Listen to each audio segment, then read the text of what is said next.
पूज्यपाद तुलसीदास जी महाराज की पावन जयंती के अवसर पर आयोजित इस समारोह में इस पावन मंच पर विराजमान जगतगुरु रामानंदाचार्य पूज्य स्वामी रामभद्राचार्य जी महाराज, जिनकी प्रेरणा से ये पावन भूमि एक बार फिर से हम सबको उस युग दृष्टा पूज्य संत के स्मरण का बारंबार स्मरण करने का अवसर प्रदान कर रहा है। ऐसे विश्वविख्यात कथाव्यास और जिनका पूरा जीवन ही मर्यादा पुरुषोत्तम प्रभु श्री राम के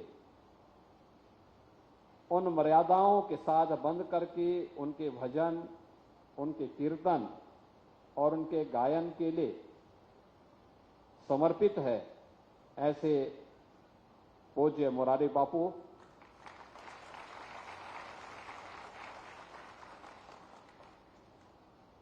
जगतगुरु विष्णु स्वामी संप्रदायाचार्य पूज्य स्वामी संतोषाचार्य जी महाराज, सतवा बाबा, उत्तर प्रदेश सरकार में मंत्रिमंडल के मेरे सहयोगी और जिनको मैं विशेष रूप से आज यहां लेके आया हूं कि राजापुर के घाट में और अच्छा सुंदरीकरण और रिवर फ्रंट बनाया जा सके, ऐसे श्री स्वतंत्र देव सिंह जी, यहां के इस जनपद के प्रभारी मंत्री श्री मनोहर लाल मुन्नो कोरी जी,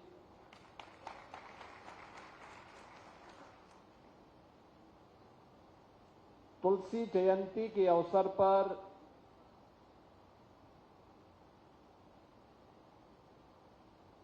उन विद्वानों को जिन्होंने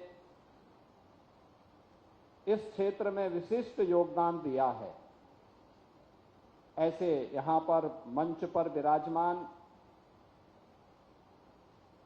साध्वी नीलम गायत्री जी, पंडित जयप्रकाश मिश्र जी, डॉक्टर मदन मोहन मिश्र जी, गोस्वामी डॉक्टर अच्युत लाल भट्ट जी, डॉक्टर महादेव प्रसाद मेहता जी, श्री अशोक दास जी, स्वामी श्री बाल कृष्णाचार्य जी, पूज्य संतजन और उपस्थित भक्तजन, ये मेरा सौभाग्य है कि संवत 1554 को जिस दिव्य विभूति ने इस पावन धाम में जन्म लेकर के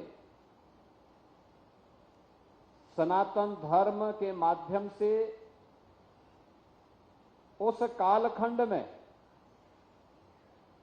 एक नई क्रांति को जन्म दिया था, आज उनकी इस पावन जयंती में हम सबको शामिल होने का अवसर प्राप्त हुआ है। मैं इस अवसर पर जगतगुरु रामभद्राचार्य जी महाराज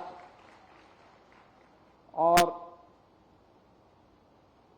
कथा व्यास पूज्य मुरारी बापू का मैं हृदय से अभिनंदन करता हूं, सभी पूज्य संतों का हृदय से अभिनंदन करता हूं कि उन्होंने मुझे भी इस कार्यक्रम में भाग लेने का एक अवसर प्रदान किया है। आप अनुमान करिए, आज से 500 वर्ष पूर्व क्या स्थिति रही होगी और 527 वर्ष पूर्व इस गांव की क्या स्थिति रही होगी। आवागमन के साधन नहीं रहे होंगे, अभाव से क्षेत्र ग्रसित रहा होगा और उन स्थितियों में एक दिव्य विभूति यहां पे एक सामान्य धर्मपरायण ब्राह्मण परिवार में जन्म लेकर के अपने आप को बचपन में ही मां बाप के साया से वंचित होकर के अपने आप को प्रभु श्री राम के श्री चरणों में समर्पित करता है। और उन्होंने जो कुछ भी इसके उपरांत किया वह किसी से छुपा हुआ नहीं है। समय कौन सा है? एक होता है सामान्य रूप से हम लोगों के बीच में मान्यता क्या होती है, हमें मानते हैं बहुत बार हमारी एक मान्यता होती है कि देश के अंदर बहुत सारे पंथ और उपासना विधियां किसी राजा के द्वारा या किसी ऐसे आश्रय में बढ़कर के फली फूली हैं जिसका हम कभी कभी कुछ वर्चस्व देखते हैं। लेकिन उसके ठीक विपरीत अकबर का कालखंड है। अकबर के 9 रत्नों में शामिल होने के लिए एक होड़ लगी है, लेकिन उससे इतर इस गांव में जन्म लेने वाला एक दिव्य विभूति राम गोला के नाम पर उन्होंने कहा, नहीं, ये मेरी वृत्ति नहीं है कि मैं किसी दरबारी कवि बनकर के और किसी विदेशी आक्रांता के शरण में जाकर के अपनी वृत्ति को आगे बढ़ाऊं, बल्कि उन्होंने कहा, नहीं, मैं तो केवल और केवल राम के चरणों में ही अपने आप को समर्पित करता हूं। मेरी वृत्ति तो राम के लिए है, राम के चरणों में है। याद करिए, उस कालखंड में तमाम राजे रजवाड़े समर्पण भाव के साथ उसकी अधीनता स्वीकार कर रहे थे। लेकिन गुलामी के उस कालखंड में भी कुछ ऐसी दिव्य विभूतियां थी जो बिना रुके, बिना डिगे, बिना झुके, जिन्होंने भक्ति और शक्ति के अद्भुत संगम को खड़ा करके उस समय की जन चेतना को जागरूक करने का काम किया था। उस समय की व्यवस्था को एक नया आयाम दिया था।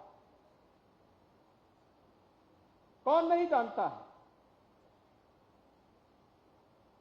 कि अकबर ने अपना बहुत सॉफ्ट चेहरा सामने रखा था, लेकिन उसके पीछे की क्रूरता क्या थी, एक किसी से छुपा हुआ नहीं है। आज भी हम उसका स्वरूप देखते हैं, आज भी हम देखते हैं। लेकिन उस समय भी किसी जो हमारे पूज्य संतों की परंपरा रही है, कितनी मजबूती के साथ उसका प्रतिकार करती थी। प्रतिकार का तरीका केवल जब हम लड़ते हैं वही नहीं होता है, प्रतिकार का तरीका वह भी होता है जो रामलीला के मंचन के माध्यम से घर घर और गांव गांव तक रामलीलाओं के आयोजन को पूज्य तुलसीदास जी महाराज ने पहुंचाया था। यह भी माध्यम होता है। मुझे कुछ वर्ष पहले मॉरिशस जाने का अवसर प्राप्त हुआ था। मॉरिशस में वहां की स्वतंत्रता दिवस का कार्यक्रम बड़े भव्य तरीके से आयोजित होता है। 150 पौने 200 वर्ष पहले जो भारतीय गुलाम बना करके उन द्वीपों में बसाए गए थे, उन लोगों के बीच में मुझे जाने का अवसर प्राप्त हुआ था। उनके स्वतंत्रता दिवस के कार्यक्रम में, उन प्रवासी भारतीय दिवस के कार्यक्रम में मुझे उस समारोह में भाग लेने का अवसर प्राप्त हुआ था। भारत सरकार के प्रतिनिधि के रूप में जब मैं वहां पहुंचा था, तो एक दिन पहले मैं गया था। मैंने वहां पे बने हुए गांव देखे, जैसे पूर्वी उत्तर प्रदेश में गांव हैं, जैसे हमारे उत्तर प्रदेश में चित्रकूट के आसपास के गांव हैं, ऐसे ही गांव बसे हैं। गांव की परंपरा वही है, काली मां का थान भी है। वहां पे लोगों ने अलग अलग तरीके से किया था। तो मैंने लोगों से पूछा कि भाई आप लोग यहां रहते हैं, किस रूप में रहते हैं, कैसे? उन्होंने कहा जब हम आए थे तो हमारे पास सहारा, हमारे पूर्वजों के पास सहारा केवल एक था, और वह था एक रामायण का गुटका। मैंने कहा रामायण का गुटका क्या है, मुझे बताओ। तो मैंने देखा पूज्य तुलसीदास जी महाराज की रामचरितमानस ही उनका सहारा बनी थी। वे पढ़ना लिखना नहीं जानते थे, लेकिन रामचरितमानस को अपने जीवन का हिस्सा बना करके, जो हम सामान्य रूप से रामलीलाओं मंचन के माध्यम से या सामान्य बोलचाल की भाषा में जो बातों को हम दोहराते थे, लेकिन पूजा, उनके पूजा के घर में जब मैंने देखा तो रामचरितमानस की ही वहां पूजा हो रही थी। और याद करिए, श्रद्धावान लपते ज्ञानम का जो ये भाव है, हमने देखा है उन लोगों की श्रद्धा को, जो मजदूर बना के लेके गए थे, आज वे ही मॉरिशस के राष्ट्राध्यक्ष के रूप में वहां के गौरव के प्रतीक बने हुए हैं। यानी ये श्रद्धा का ये भाव,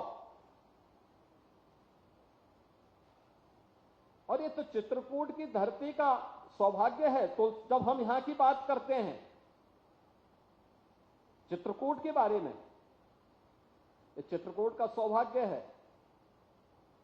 अनेक ऋषि मुनियों ने, दिव्य संतों ने इस धरती को अपनी साधना का, अपनी सिद्धि का आधार बनाया था। और मर्यादा पुरुषोत्तम भगवान श्री राम को भी वनवास कालखंड का सर्वाधिक समय इसी चित्रकूट की धरती पर उन्होंने व्यतीत किया था। ये प्रेरणा किसकी? महर्षि भारद्वाज की। प्रेरणा किसकी? महर्षि वाल्मीकि की।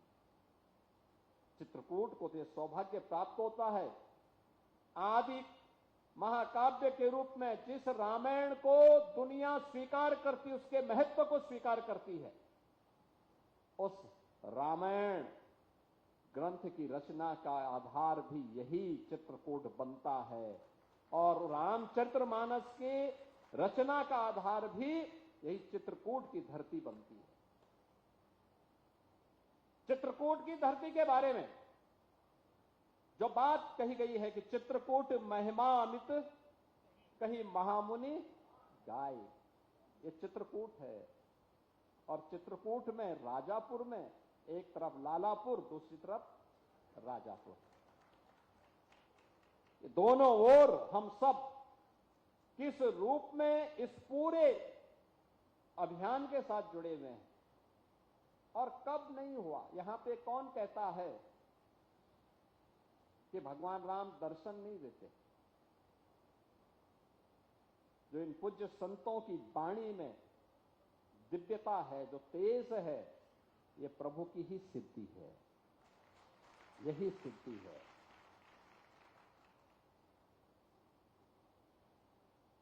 इन पूज्य संतों का जब राम जन्मभूमि आंदोलन आगे बढ़ा, गुलामी का ढांचा हटा, उसके बाद इब्राहिम कमीशन बना, तो साक्ष्य क्या चाहिए? तो जगत गुरु रामानंदाचार्य पूज्य स्वामी रामभद्राचार्य जी महाराज को बुलाया जाता है। वे भौचक हैं। जब उन्होंने धारा प्रवाह वहां बोलना प्रारंभ किया, वे भौचक थे कि क्या है ये सब, क्या हो रहा है। उनके लिए यह कौतूहल और आश्चर्य का विषय था, एक कौतूहल और आश्चर्य का विषय था। लेकिन ये ईश्वर की सिद्धि, ईश्वर की कृपा यही है। कौन ऐसा भारतीय होगा जो पूज्य मुरारी बापू की पावन कथा को, मर्यादा पुरुषोत्तम भगवान श्री राम की पावन कथा को उनके श्रीमुख से सुनने के लिए उत्सुक न हो? कौन ऐसा सनातन धर्मावलंबी होगा?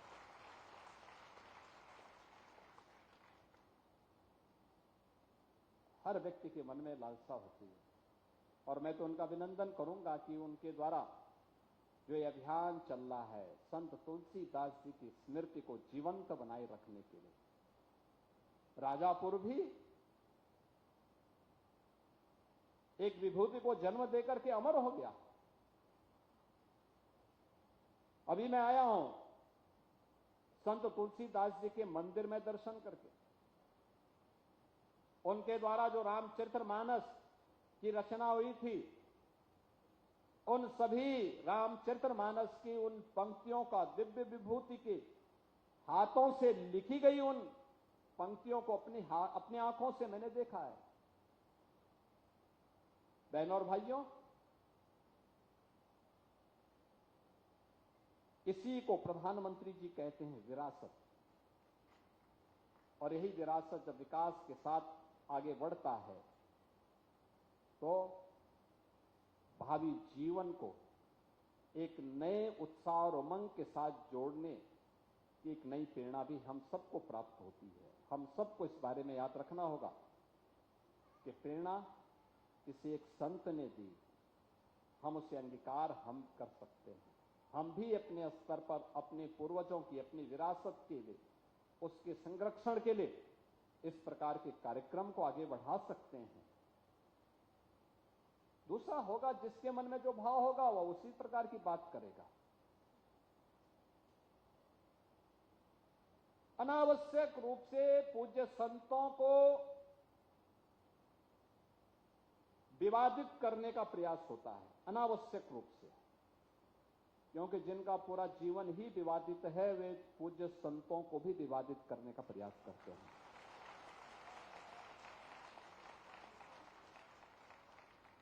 वे लगातार कुछ न कुछ लिखेंगे, कुछ न कुछ विघ्न और बाधा खड़ी करने का प्रयास करेंगे, लेकिन इन सब की चिंता के बगैर सनातन धर्म के लिए, इस देश के लिए,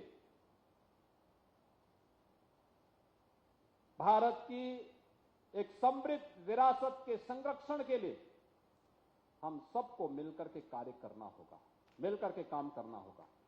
और ये हमारा सौभाग्य है कि प्रधानमंत्री मोदी जी के मार्गदर्शन में आज हम लोगों ने चित्रकूट के अंदर भी कुछ प्रयास प्रारंभ हुए। कितना प्राचीन स्थल है चित्रकूट, हजार वर्षों का इतिहास समेटे हुए, विरासत को समेटे हुए आज भी एक नई प्रेरणा देता है, एक नई प्रेरणा देता है।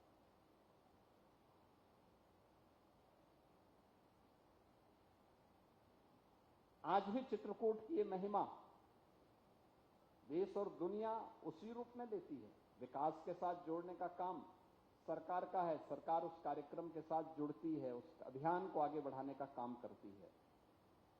आप सोचिए ना, यहां पे अगर संत तुलसीदास जी का जन्म इस राजापुर गांव में नहीं हुआ होता, इस आज एक कस्बा टाउन एरिया हो गई है, लेकिन अगर यहां नहीं होता तो यहां पे क्या ये पूज्य संतों का दर्शन हो पाता? क्या हम लोग आ पाते? तो राजापुर का सौभाग्य है।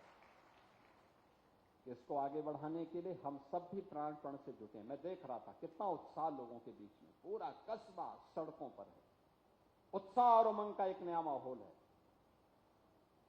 और जो पूज्य बापू ने तय किया है कि तुलसी जयंती के कार्यक्रम राजापुर में आज इस बार उन्होंने किया। राजापुर में इससे पहले भी उन्होंने उन विभूतियों को आमंत्रित किया, जितने भी हमारे व्यास हैं उन सबको सम्मान करने का काम किया है। विरासत आगे बढ़ाने का काम एक नई प्रेरणा है। उन्होंने इस बात को कहा, इसमें प्रयागराज में भी कथा होगी, अयोध्या धाम में होगी, काशी में होगी। लोग राम नाम का स्मरण करते हुए अपने जन्म और जीवन को धन्य करेंगे। इस विश्वास के साथ मैं यहां पर जिन कथा व्यास को और जिन राम कथा के मर्मज्ञों को यहां पर तुलसी अवार्ड से और रत्नावली अवार्ड से सम्मानित किया गया है, उन सब का हृदय से अभिनंदन करता हूं, उन्हें बधाई देता हूं कि इस वर्ष ये सम्मान उनके पक्ष में किया है। ये सनातन धर्म के प्रति उनकी सेवाओं का सम्मान है और ये सम्मान देकर के पूज्य बापू के द्वारा सनातन धर्म के प्रति अपने उत्तरदायित्वों का निर्वहन करते हुए उसे सम्मानित करने का काम किया जा रहा है। आने वाली पीढ़ी के लिए एक नई प्रेरणा प्रस्तुत की जा रही है। मैं इस अवसर पर इन सब का अभिनंदन करता हूं, पूज्य बापू का हृदय से अभिनंदन करता हूं और आप सबके प्रति भी हृदय से अभिनंदन करते हुए आप सबका मैं स्वागत करता हूं कि आप भी यहां पर सैकड़ों की संख्या में हमारे कथा व्यास देश के कोने कोने से यहां पर पहुंचे हैं, भक्तजन कोने कोने से पहुंचे हैं। आप सबकी उपस्थिति एक नई प्रेरणा का स्रोत है। मैं आप सबका इस उत्तर प्रदेश की पावन धरा पर जिसे अन्य अनेक दिव्य विभूतियों को जन्म देने का सौभाग्य प्राप्त है, इस पावन धरा में यहां पर चित्रकूट की इस पावन धरा पर जहां पर तुलसीदास जी को भी और त्रिकालदर्शी ऋषि वाल्मीकि जी की को भी जिस धरती ने दिया है, उन इस पावन धरा पर आप सभी का मैं एक बार फिर से हृदय से स्वागत और अभिनंदन करते हुए अपनी वाणी को यहीं पे विराम देता हूं। जय जय श्री राम।